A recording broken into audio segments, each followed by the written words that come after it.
Good afternoon, New Orleans, or wherever you may be. It's 4 o'clock Wednesday, so we must be Baldy and The Blonde. I'm Tom Coates, and my sidekick, Michele Gordon, and I'll let her introduce herself. I don't have anything to add to that. Oh, well, okay. Except you're the blonde one. I am. You make that clear. Welcome back from Mexico, Thomas. I was in New Mexico and then Mexico, Yes. and now I'm back. And did you come back legally? I did, Yeah, yes, nice. passport and everything. And so Amazing. as a result, I didn't get any cash or phones or Right. free hotel rooms in New York, I nothing don't like that. understand that. Wow. Well, it's been an eventful, momentous time that you've been gone. Indeed. Indeed. Anything interesting happened while I was in Mexico? Well, you know, Saints got a new coach. What? The Saints. I didn't know that. Yeah, I know. You look like you really didn't. I had no idea. They did. Oh. Special teams coach, and we won. So that's momentous. But there was some other winning that went on. Tell me about it. What? Bigly winning. Bigly. Yes. Huge? Huge. Huge. Yes. So, anyway, I thought we'd talk about, I guess we could start with, I thought, just for the fun of it, Mike Davis, his I'll just set it up a little bit. Mike Davis is a lawyer, and he's been involved in representing Trump and others in the nonstop lawfare that has been waged in what I consider to be an abuse of the judicial system. And so he's coming back punching and fighting against Letitia James and Fannie Wills. I believe this clip is Letitia. And that would be the prosecutor in New York who, I mean, let the statute of limitations run, passed a special bill so they could go get Trump, and then it's crazy. And by the way, he was charged with something that is identical to something that Hillary did, which was make an accounting error on your election documents that you have to fill out. I can get into more of everything that I talk about, so I could go on and on. But anyway, let's just let. When does Hillary get out of prison for that? Right. Oh, wait, no, I forgot. They didn't go after. I forgot. I'm sorry. Yeah, I forgot. right. All right, so here's Mike Davis. Here we go. Let me just say this to Big Tish James, the New York Attorney General. I dare you to try to continue your lawfare against President Trump in his second term, because listen here, sweetheart, we're not messing around this time, and we will put your fat ass in prison for conspiracy against rights, and I promise you that. So think long and hard before you want to violate President Trump's constitutional rights or any other American's constitutional rights. It's not going to happen again. Sweetheart and fat ass? Yes. Wow. Yeah, he's not holding back.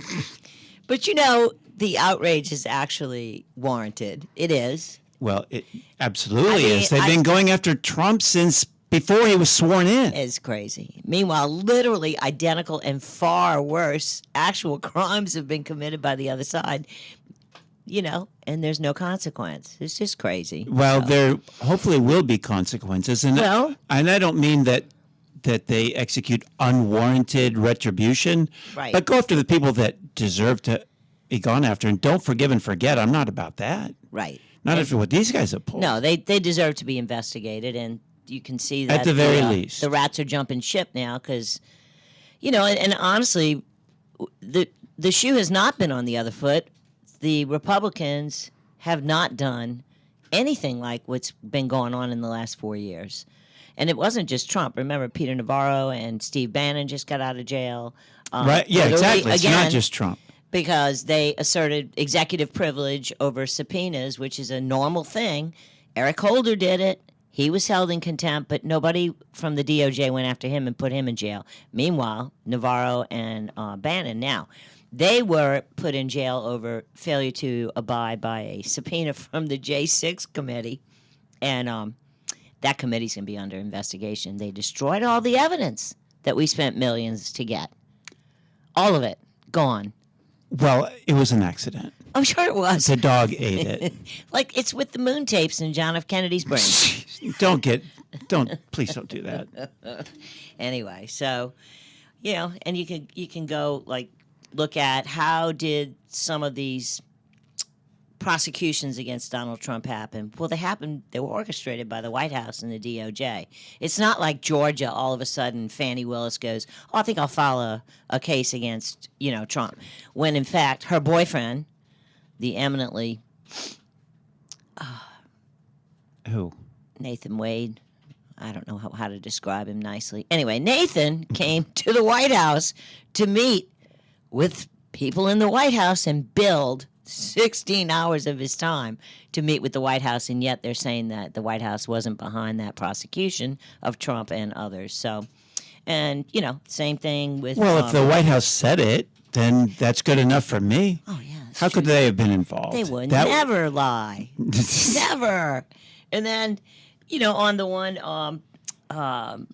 the other one, the New York case with Big Tish James.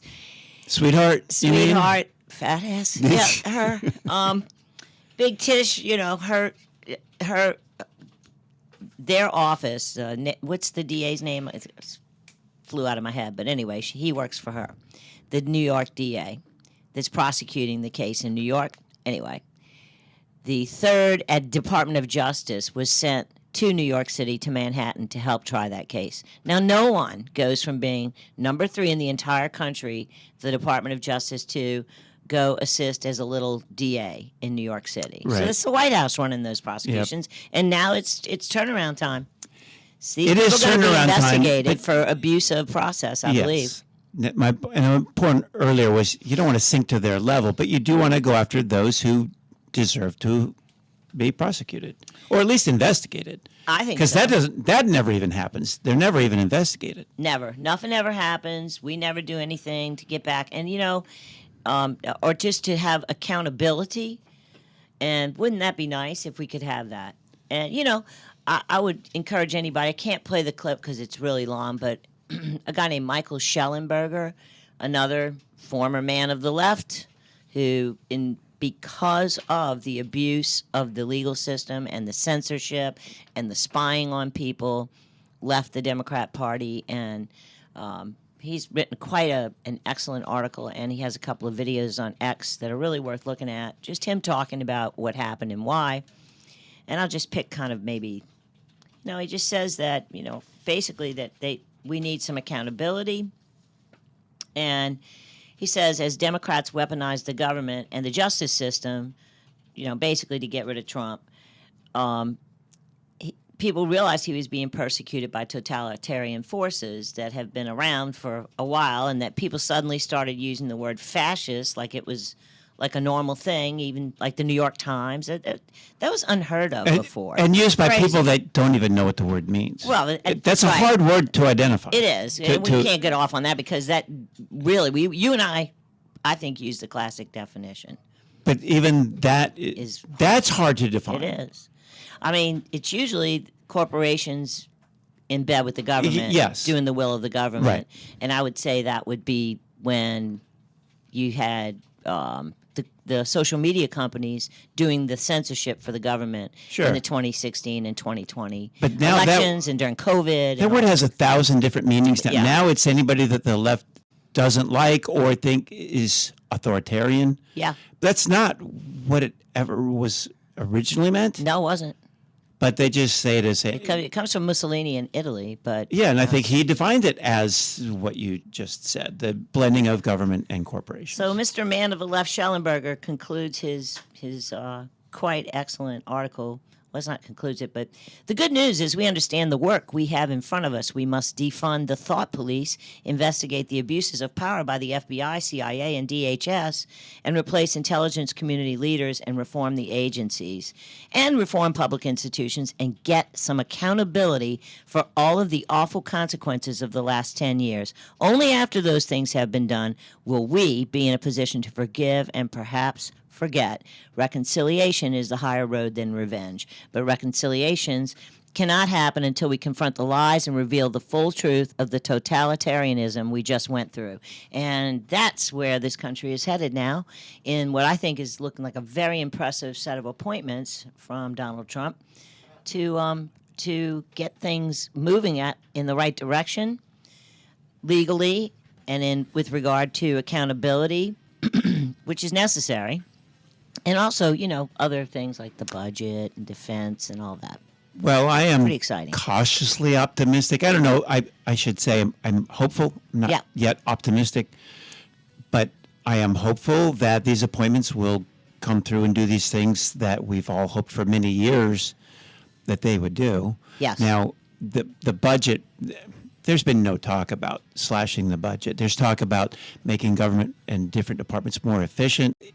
I don't think I've heard anything that goes. Elon cut Twitter by 80%, and he's been. And I get that, and we'll talk about that on the other side. This is Tom Coates, Michele Godin. Together we are Baldy and The Blonde. We're going to break. Do you speak when they tell you? Hey, Baldy and The Blonde are back. Baldy and The Blonde, meaning Tom Coates and Michele Godin, here on WGSO every Wednesday. Hello, everybody. 4 o'clock. So at the end of the last break, we were just talking a little bit about how hopeful we are that they will indeed slash this budget and get things in order. We don't have time to go into much detail today, but my point that I wanted to wind up with to go out of that last section was that until we actually see a budget, we really don't know. I mean, I am hopeful when I see them bringing in Elon Musk and Vivek Ramaswamy. Yeah. That's actually big. That's huge. That's never happened, something like that. But until we see a budget, only then will we see how serious this government is, this administration is of really cutting things. Well, those are two supremely confident and supremely smart guys. Absolutely. I agree with 100%. I'm really excited about that. And I do think it's funny that it's Doge, a little play on cryptocurrency, right? Anyway, so the next clip shows our new CIA director, John Ratcliffe, at a Senate or congressional hearing of some sort where he's cross-examining probably one of the most despicable people that we have ever had as, quote-unquote, a public servant. That wasn't me. Oh, wasn't you? Yeah. Peter Strzok of the FBI, he and his girlfriend were, writing each other, don't worry, if Trump wins, we have insurance. We've got ways to get rid of him, and they engaged in all sorts of Russia collusion nonsense. Something like 50,000 exchanges between them. Yeah, they're going to definitely be investigated. That's going to really be fun. Anyway, this is John Ratcliffe, who was just appointed as the new CIA director under President Trump, and this is him doing his magic so you can get a taste of who he is against Peter Strzok. The approximately 50,000 text messages that I've seen with your personal beliefs like F Trump, stop Trump, impeach Trump, go ahead and confirm on the record that none of that occurred on an official FBI device or on official FBI time. Go ahead and do that. Sir, no, they did. Many of them did. Oh, they did. Okay, so... they did. Really? No, I'll give you a chance at the end. So what you really meant to say was that when you said you never crossed that bright, inviolable line, what you meant to say was, except for 50,000 times, except for hundreds of times a day where I went back and forth expressing my personal opinions about effing Trump and stopping Trump and impeaching Trump on official FBI phones, on official FBI time. Other than that, you never crossed that line. I'm sure there are 13,000 FBI agents out there that are beaming with pride at how clearly you've drawn that line. Agent Strzok, are you starting to understand why some folks out there don't believe a word you say, and why it's especially troubling that you, of all people, are at the center of the 3 highest profile investigations in recent times that involve President Trump, and that you were in charge of an investigation investigating, gathering evidence against Donald Trump, a subject that you hated, that you wanted to F him, to stop him, to impeach him? And do you see why that might call into question everything you've touched on all of those investigations? Yeah. So that smarmy attitude, and then the other one, the sweetheart and fat ass. Who are these guys? This might shape up to be a fun 4 year. It really looks like it's going to be fun. This guy, I mean, he's. I imagine there are a lot of scared people in D.C. right now. If you've done anything wrong, you are scared because they have been able to do whatever they wanted with him. And I always use this phrase: the left has immunity as they act with impunity. Well, it's true. They're never even looked at. Never. But this guy, everybody's scared now because, look, some actual prosecutors are coming to town who are going to look at the fact that they wasted Trump's first term, which is the people, that's subverting the will of the people with what they knew was a fake Russia hoax, with the laptop that they said wasn't real when they absolutely had authenticated it on day one. So those 51 dudes from the intel agencies that signed that paper right before Trump and Biden debated, saying, "Oh, we think it looks like Russian collusion." They knew it wasn't. The FBI had already authenticated it. So it was a flat-out lie meant to influence the election, and they shot Trump down when he tried to bring it up in the debate in 2020. So you know what their explanation for it was later, after the fact, was we didn't say it was Russian collusion. We said it had the earmarks of it. It had the earmarks. Yeah. We'll see. Yeah, okay. We'll see now, if we could try anybody outside of D.C., 95% still voting for Biden. I mean, still voted for Harris this last go-round. If we could get any of these trials anywhere but there, there'd be a chance that there'd be some convictions, right? So, anyway, I just thought that's just great that's our new CIA director. And although it would be better if we didn't have a CIA, but if we're going to have one, I'll take someone. Well, and I'm hoping that they actually put them back in their place. And for the young people in the audience, there was once a commission called the Church Commission after Congressman Senator Frank Church. And at that time, the CIA was very much investigated and reined in. But they're crazy again. So remember back in the day when we were much younger? Yes. Congress actually had meaningful hearings. They did. That were actually beneficial to, believe it or not, us. Yeah. Those days are long, long gone. Right, because the CIA is not allowed to act in the United States, but obviously they have been. They're supposed to be there to stop foreign terrorists, but we all know where the terrorists are now. According to the left, domestic terrorists, old ladies at J6. Oh, we're sitting right here. Right, Right. right. Regular anybody who's not on the left must be Hitler. Hitler. We're stupid, garbage. Oh yeah, you know what? Okay, you just reminded me. I saw an interesting quote. I forgot about it, but I did print it out because I wanted to read it today and I'd forgot. Yeah. This is from a guy who does a podcast called The Young Turks. His name, I don't know how to say his name. I'm sorry if I'm butchering it. They're on TV too, I think. It's like Cenk Uygur, something like that. He's a hardcore lefty, and I honestly can't stand him. Right. Because he just says so many things that are just wrong and mean. Yeah. But he tweeted something that I agreed with 100%. So give credit where credit's due. I just wanted to read it real quick. He said, "The ruling class has done a great job of getting us to hate each other's guts. Now we're all enemies and Marxists and garbage and Nazis. Meanwhile, no matter who wins, the donors will get everything they want and will still be fighting each other aimlessly as they run things." Now, to his credit, he acknowledged that we've been called Nazis, we're not. We've been called garbage, we're not. On the other hand, we call them Marxists too loosely. Well, but you worked with some very nice ladies on the election board who were Democrats. They're not Marxists. They're not. Absolutely, they were not. They're not. But we all use terms. Talking about Kamala. I know, but we all use terms too loosely. Yes. And he's talking obviously about dividing and conquering, and that's what they do. They get us fighting with each other. So, and then they don't have to fight over the spoils. They just get the spoils. Yeah, and that's what they want us to do.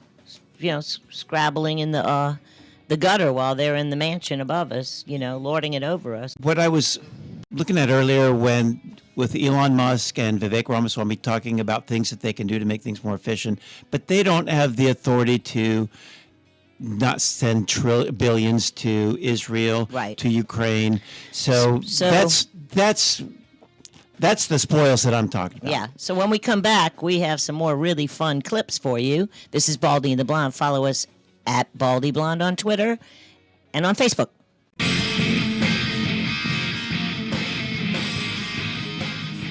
Baldy and the Blonde are back. The Blonde is banging her head to that rockin' bumper music. Jeez.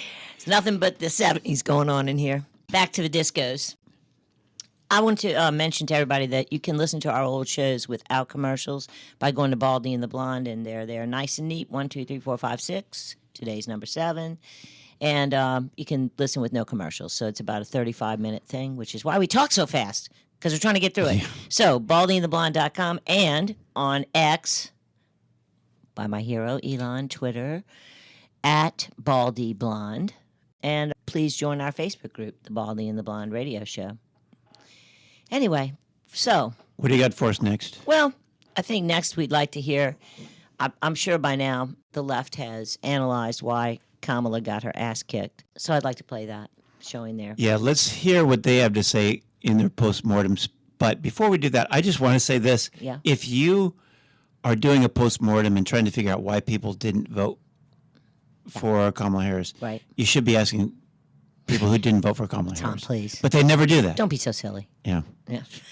All right. So, all right, what do you got here? Let's go this one. Here we go. I don't even know who these people are. They're just talking heads on just TV. talking Here heads. we go.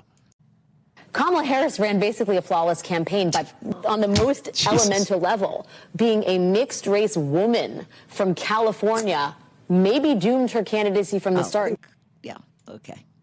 Because she was a mixed-race woman from California. I wonder if she forgot Barack Obama was elected twice.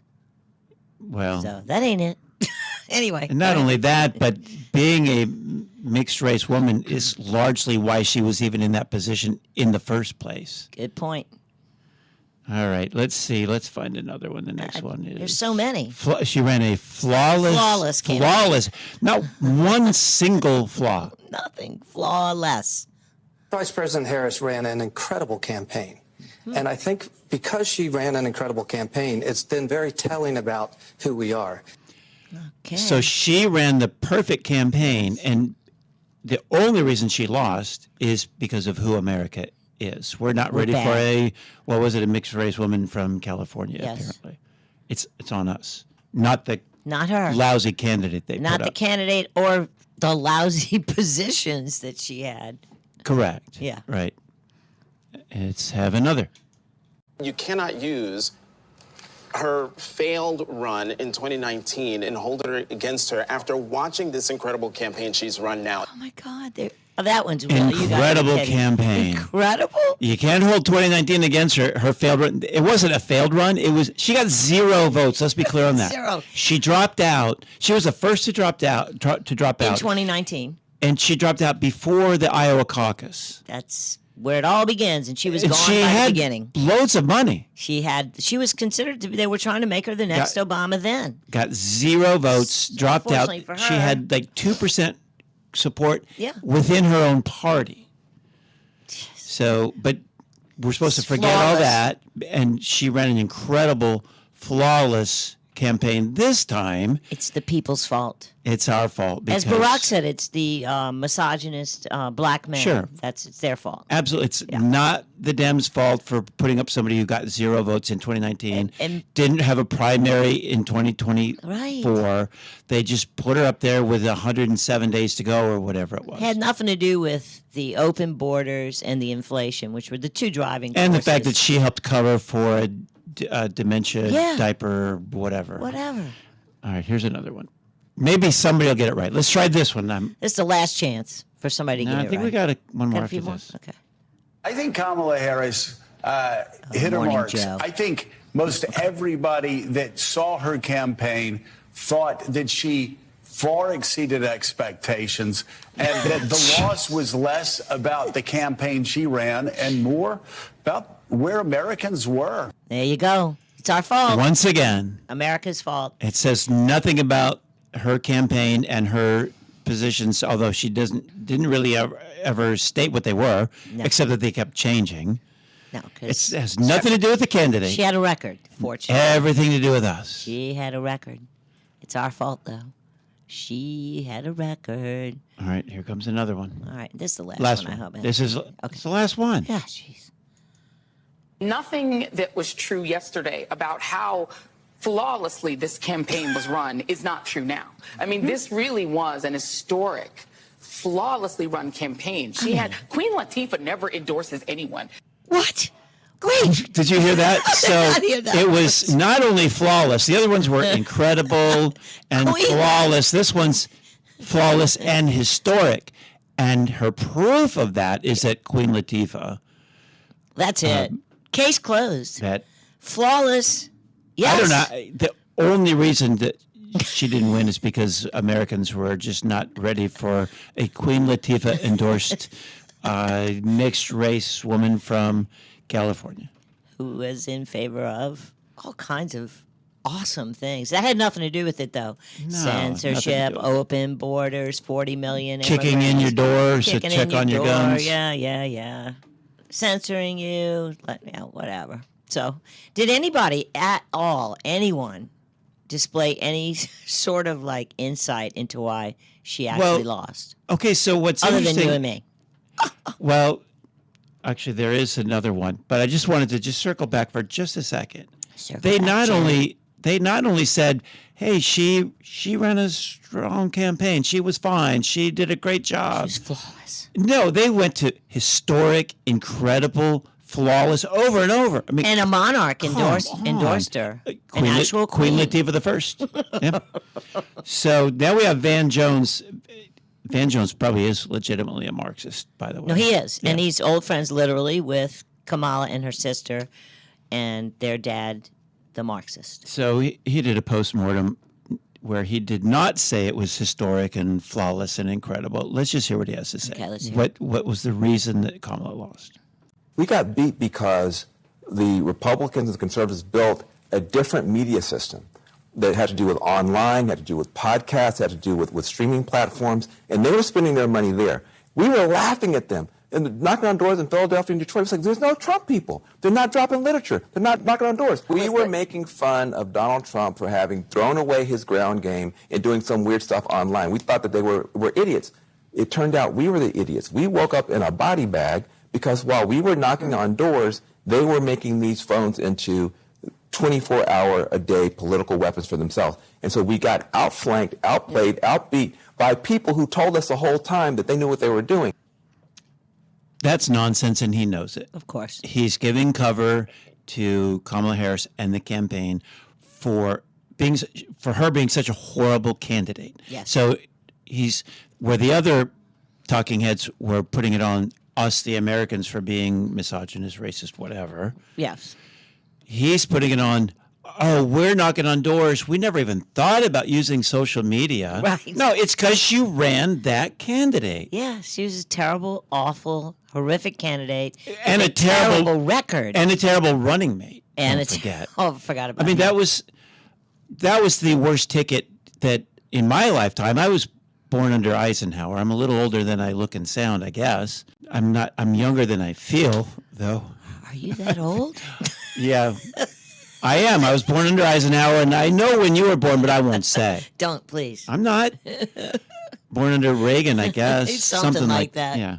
The point is, these guys all know better, but they can't say that they ran a terrible candidate. No. By far the worst in my lifetime. And let's face it, Trump really hit his stride, and he had the absolute right issues. Close the borders, fix the economy, cut it out. Okay, and that's another point they miss. They're assuming that everybody who didn't vote for Kamala Harris voted against Kamala Harris. Right. Some people voted for Trump. For Trump. Lots. Scores of millions did. Historic amounts. And these guys are not looking at themselves to find out why. It's just, we ran a great candidate who ran a flawless campaign, and these people still wouldn't vote for. Well, come on. Look, it's not because you're knocking on doors while the Trump campaign's using social media. No, and she had her opportunity. She turned Joe Rogan down. Yes. And,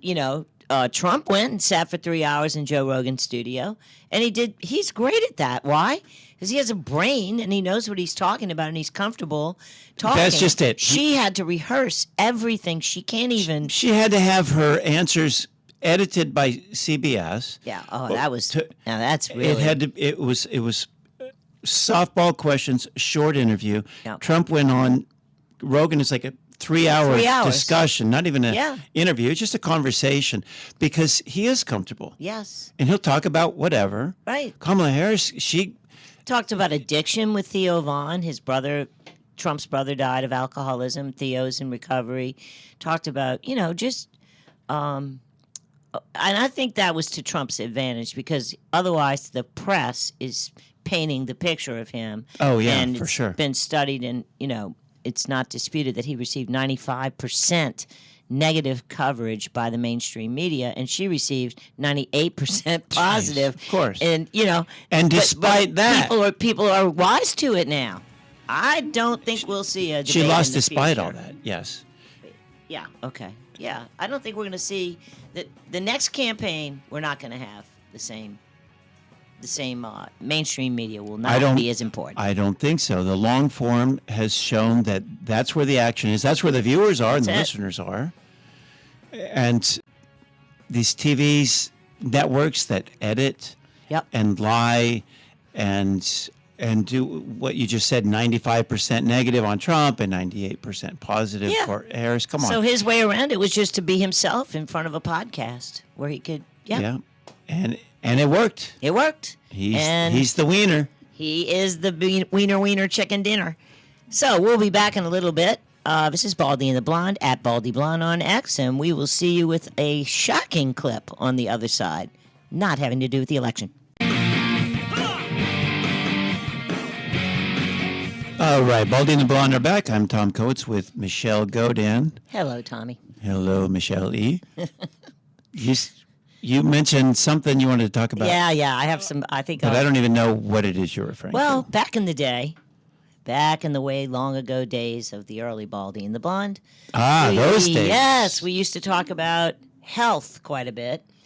And two very prominent former lefties have come over to our side, being the side of freedom.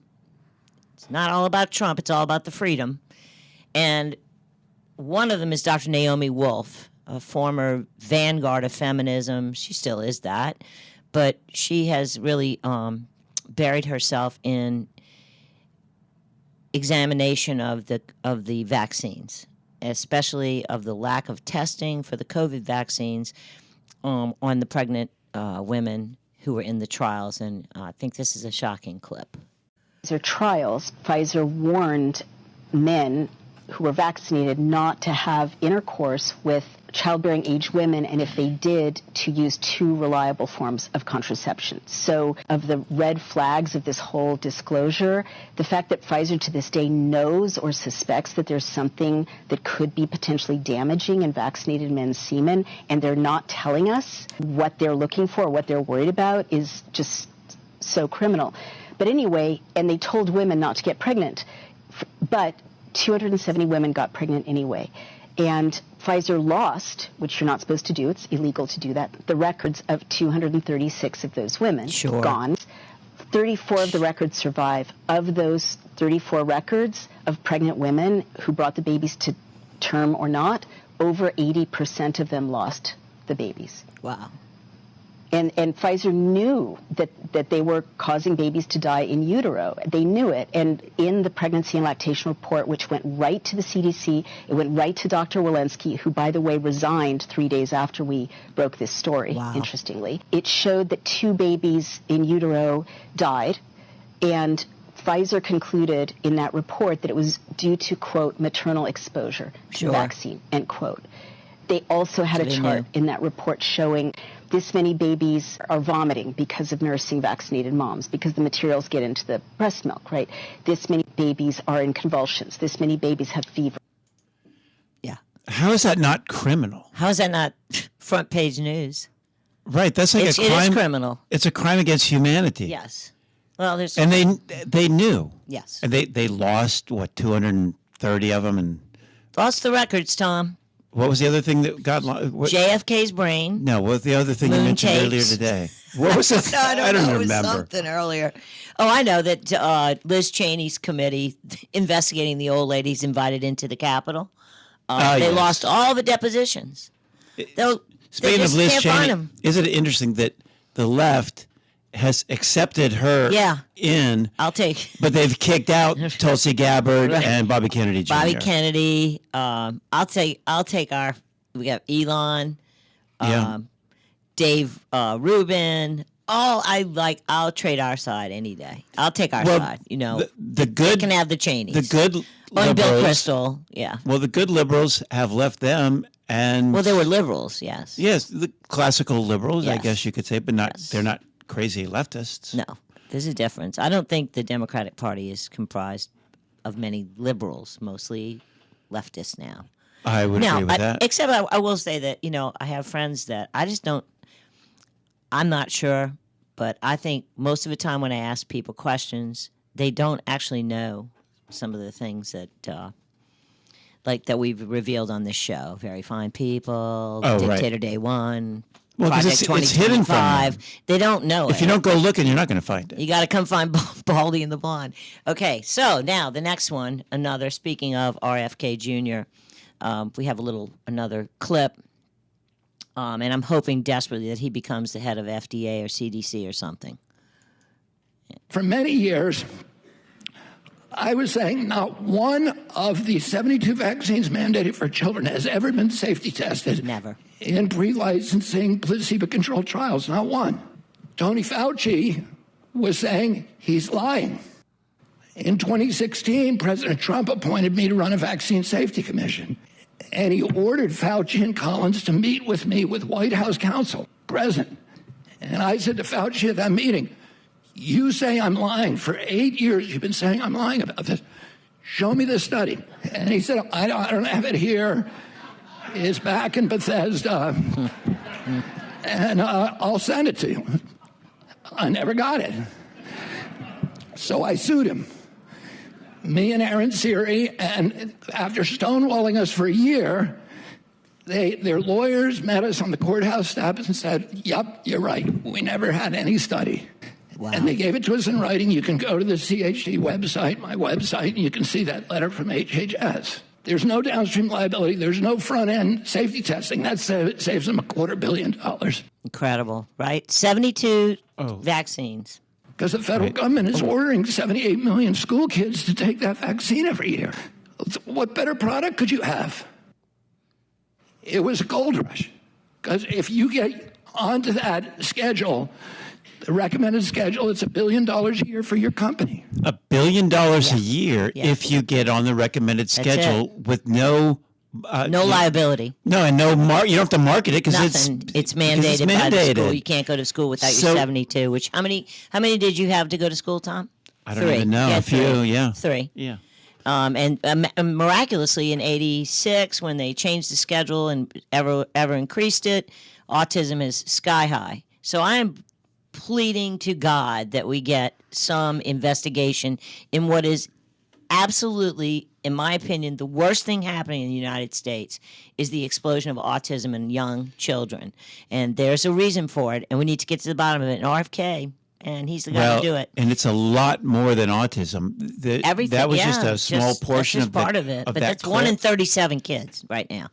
Well, he said in this clip that the video that I took this clip from, he mentions a lot of neurological disorders, that maybe a dozen or more, probably 24, that have skyrocketed. Now, autism is the one that makes all the headlines, but he listed There's a lot. all kinds. He said that when he was growing up, and he's a little bit older than I am, and he's like 30 years older than you. He said that when he was growing up, autism was 1 in 10,000, and now is 1 in 34. Yeah, 34. Okay, so it's going down. And it happened in the late 80s, just like you said, when the schedule changed. And not only did the schedule change, but it's always changing, adding more and more shots. But they took away liability for the drug manufacturer. And I'm a lawyer, so that means you can't sue them if they've created a defective product. And as he said, if you get on that recommended schedule, it's $1 billion to your company. Yeah. So of course there's a gold rush trying to get more and more vaccines on that recommended schedule. That's why it's now up to 78,000 or whatever it is. Horrific. Yeah, it's horrific. Yes. So this is Baldy and the Blonde. You can please, if you would, join our Facebook group, the Baldy and the Blonde Radio Show. go to our website, listen to our shows without commercials, share it, let your friends know. What we do here is kind of listen to a lot of different things and bring you what we think are the highlights of what's out there. And we do it so you don't have to. You can also follow us at Baldy Blonde. And we will be back next week with more scintillating clips. And we will both be here. Baldy and the Blonde in New Orleans. Over and out.